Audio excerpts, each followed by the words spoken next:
এই মুহররম মাস যখন আসে, এই পবিত্র সোহাদাই কারবালার মাস যখন আসে, যারা ঈমানদার, যারা মুত্তাকিন, যারা পরহেজগার, যারা হুসাইনি মুসলমান, তাদের হৃদয়ে রক্তক্ষরণ হয়। কথা বলেন ঠিক কিনা? কেন রক্তক্ষরণ হয়? তার কারণ হলো হুসাইনি মুসলমান যারা, তারা এজন্য তাদের হৃদয়ের মধ্যে রক্তক্ষরণ হয়। ওই কারবালার ময়দানে ইমাম আলী মুকাম ইমাম হুসাইন রাদিয়াল্লাহু তাআলা আনহুকে যেমন ভাবে নির্মম ভাবে শহীদ করেছে, সেই শহীদ, সেই হত্যা আশিকে রাসূল কখনো বরদাস্ত করতে পারে না। কথা বলেন ঠিক কিনা? কারণ হলো ইমামে হুসাইন রাদিয়াল্লাহু তাআলা আনহু হচ্ছে আমার নবীজির কলিজার টুকরা ছিলেন। জোরে বলেন সুবহানাল্লাহ।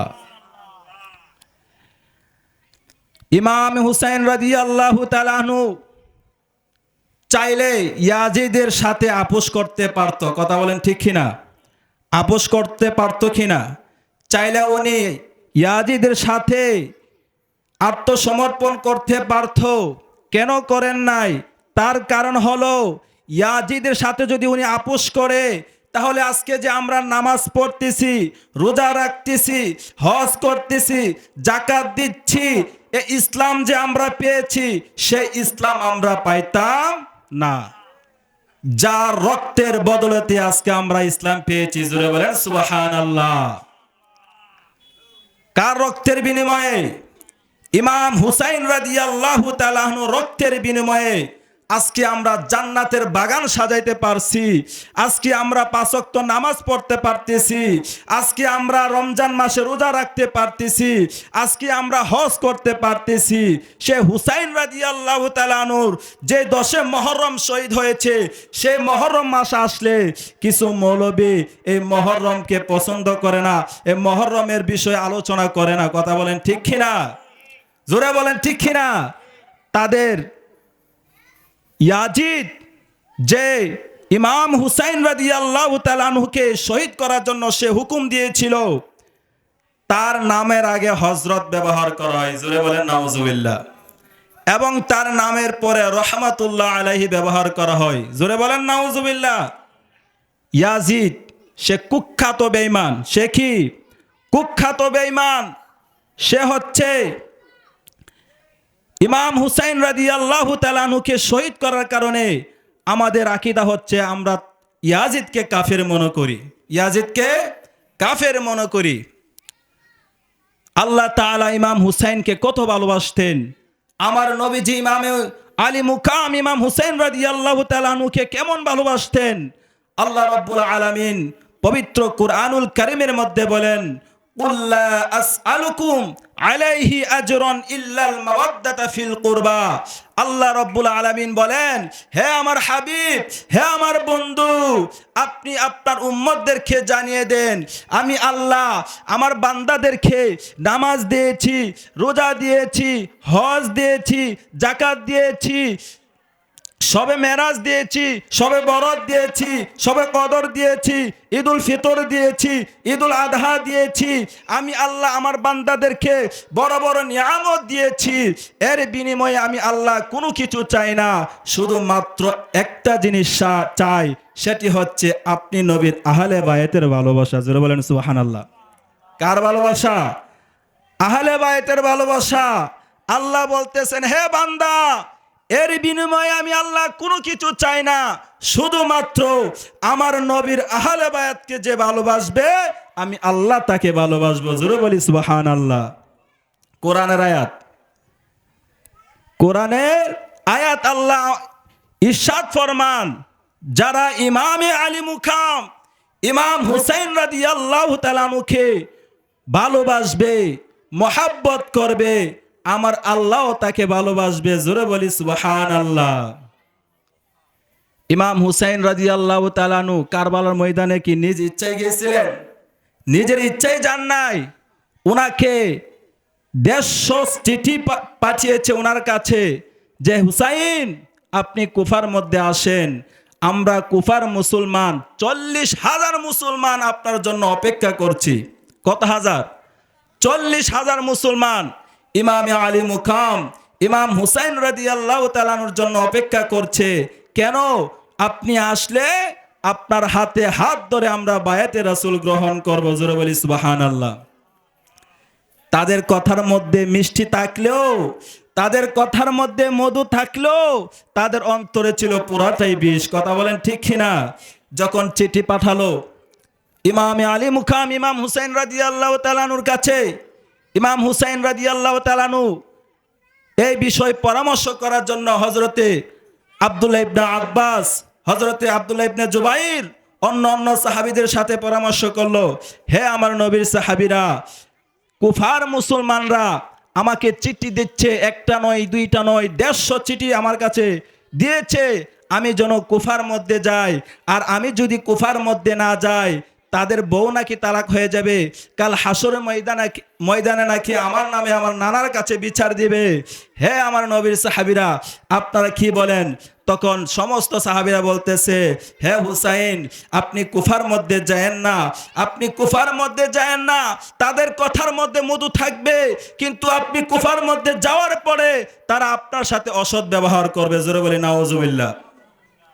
যখন ইমাম আলী মুকাম ইমাম হুসাইন রাদিয়াল্লাহু তাআলা আনহুর কাছে এইভাবে যখন সাহাবায়ে কেরাম বললেন, ইমাম হুসাইন বলতেছেন, হো আমার নবীর সাহাবীরা, যেখানে তারা বলতেছে আমি কুফার মধ্যে না গেলে আমার নানার কাছে বিচার দিবে, আমি তো মক্কার মধ্যে আর থাকতে পারবো না, যা কিছু হোক তারপর আমি কুফার মধ্যে যাব। জোরে বলি সুবহানাল্লাহ। তখন সাহাবায়ে কেরাম বললেন, হে হুসাইন, ঠিক আছে আপনি যায়েন, তবে আপনার একজন প্রতিনিধি হিসাবে কুফার মধ্যে পাঠান। তখন ইমাম আলী মুকাম ইমাম হুসাইন রাদিয়াল্লাহু তাআলা আনহুর প্রতিনিধি হিসাবে ওনার আপন চাচাতো ভাই মুসলিম বিন আকিলকে নিযুক্ত করলেন। কাকে? মুসলিম বিন আকিল। ওনাকে নিযুক্ত করলেন। ওনাকে বললেন, হে মুসলিম বিন আকিল, আপনাকে আমার প্রতিনিধি হিসাবে সেট করলাম, আপনি কুফার মধ্যে যান। কুফার মধ্যে গিয়ে যদি দেখেন কুফার মুসলমান আপনার সাথে ভালো ব্যবহার করে, আপনার সাথে সৎ ব্যবহার করে, কুফার পরিস্থিতি যদি ভালো হয় আমাকে জানাবা, জানানোর পরে আমি দেখব চিন্তা করে কুফার মধ্যে যাওয়া যায় কিনা। তখন মুসলিম বিন আকিল রাদিয়াল্লাহু তাআলা আনহু ওই কুফার মধ্যে গেলেন। যাওয়ার পরে ওই কুফার মুসলমানরা মুসলিম বিন আকিলকে পেয়ে তারা এতই আনন্দিত, এতই খুশি, তারা সবাই মুসলিম বিন আকিলকে সদর গ্রহণ করলেন। এবং ওই দিনই 18,000 মুসলমান মুসলিম বিন আকিলের হাত ধরে ইমামে হুসাইনের নামের উপরে বায়াতে রাসূল গ্রহণ করছে। জোরে বলি সুবহানাল্লাহ। কত হাজার? 18,000 মুসলমান মুসলিম বিন আকিলের হাত ধরে তারা বায়াতে রাসূল গ্রহণ করছে। যখন দেখলেন কুফার মুসলমানরা সবাই আমার প্রতি আকৃষ্ট, আমাকে পেয়ে তারা খুশি, যদি ইমামে হুসাইন রাদিয়াল্লাহু তাআলা আনহু কুফার মধ্যে আসে তারা কতই না খুশি হবে, ঠিক না? কিন্তু তাদের ভিতরে যে মুনাফিকি চরিত্র আছে এটা তো মুসলিম বিন আকিল জানতেন না। আমাদের সমাজের মধ্যে, আমাদের দেশের মধ্যে দেখবেন নবীকে নিয়ে যদি কেউ কটূক্তি করে, কোরআনের বিরুদ্ধে যদি কেউ কিছু বলে, নবীর বিরুদ্ধে যদি কেউ কিছু বলে, যখন আন্দোলনে নামে, রাজপথে নামার পর আন্দোলন শুরু হলো, কিছুক্ষণ পর যখন পুলিশ আইসা লাঠিচার্জ শুরু করে, তখন দেখবেন কিছু মুসলমান বলে এই আন্দোলন করা দরকার নাই, পুলিশের বাড়ি খাওয়ার চাইতে ঘরে খেতা দিয়ে ঘুমানো ভালো, ঠিক কিনা বলেন? এমন মুসলমান আছে না নাই? রাজপথে থাকতে চায় না। মুসলিম বিন আকিলের কাছে যে সমস্ত মুসলমানগুলো বায়াতে রাসূল গ্রহণ করছে, এরপর এই খবর যখন ইয়াজিদের কাছে গেছে, ইয়াজিদ কি করলেন? আব্দুল্লাহ বিন জিয়াদকে কুফার গভর্নর হিসাবে নিযুক্ত করলেন। সে আসার পরে সমস্ত মুসলমান যারা ছিল, মুসলিম বিন আকিলের হাত ধরে যারা বায়াতে রাসূল গ্রহণ করছে, তাদেরকে হুমকি দামকি বিভিন্নভাবে হত্যার হুমকি দিচ্ছে।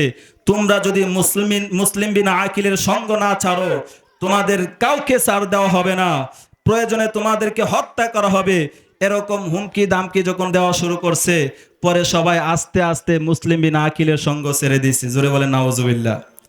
আর একটু জোরে বলেন না নাউজুবিল্লাহ। এটা অনেক লম্বা ঘটনা, আপনারা এই বিষয়ে অনেক আলোচনা শুনছেন, সময় যেহেতু অল্প আমি আর আলোচনা দীর্ঘায়ু করব না। আমি আপনাদেরকে এতটুকু বলতে চাই, কারবালার ময়দান থেকে আমরা কি শিক্ষা নিতে পারি? কারবালার ময়দান থেকে আমরা এই শিক্ষা নিতে পারি, বাতিলের কাছে প্রয়োজনে জীবন দিব, ঈমান দেওয়া যাবে? ঈমান দেওয়া যাবে? ঈমান দেওয়া যাবে না। কারণ ইমাম হুসাইন রাদিয়াল্লাহু তাআলা আনহু আমাদেরকে শিক্ষা দিয়েছে, বাতিলের কাছে জীবন দিয়ে দাও, ঈমান দেওয়া যাবে না। ইমাম হুসাইন রাদিয়াল্লাহু তাআলা আনহু জীবন দিয়েছে, ঈমান দেন নাই। জোরে বলি না সুবহানাল্লাহ। সে হুসাইনি মুসলমান হতে হবে। কি মুসলমান হতে হবে? হুসাইনি মুসলমান হতে হবে। আমার নবীজি বলেছেন, হুসাইন আমার থেকে আর আমি হুসাইন থেকে। জোরে বলি সুবহানাল্লাহ। যারা হুসাইনকে ভালোবাসবে আমি নবী তাদেরকে ভালোবাসবো। জোরে বলি না সুবহানাল্লাহ। আল্লাহ পাক আমাদেরকে পরিপূর্ণ ঈমানদার বান্দা হিসাবে সুন্নিয়তের মারকাজে, সুন্নিয়তের পতাকার নিচে যেন আমরা থাকতে পারি। আল্লাহ যেন আমাদেরকে কবুল করে। সকলে পড়ি আমিন। ওয়া আখির দাওয়ানা আনিল হামদুলিল্লাহি রাব্বিল আলামিন। আসসালামু আলাইকুম ওয়া রাহমাতুল্লাহি ওয়া বারাকাতুহু। এ পর্যায়ে